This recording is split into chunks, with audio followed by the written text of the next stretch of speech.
She just snatched her, and no one would help. Plus, our I-Team investigates what one Anchorage father calls a nightmare as he fights to get his daughter back. An Anchorage family has been torn apart by a parent who has taken a child. It's called custodial interference, and once the child custody dispute crosses state lines, things get a lot more complicated. The I-Team's Andrea Gusti investigates what one family calls a nightmare. Wachin says the nightmare started when he brought his 17-month-old daughter Alexis to Oregon to see her mother this month.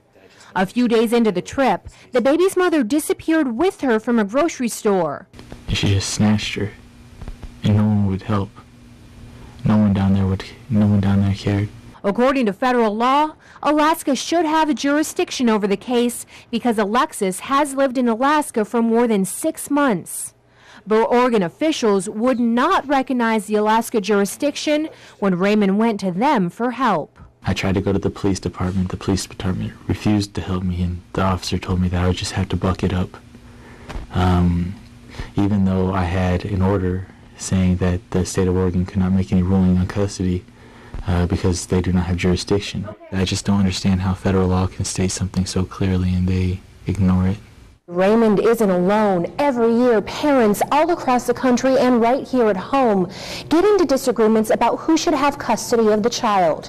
And that's when the folks here at APD have to get involved to make sure the child gets to where they're supposed to be safely. Most child custody disputes can be handled by officers on the street. The complicated cases are referred to Detective Cynthia Bradley.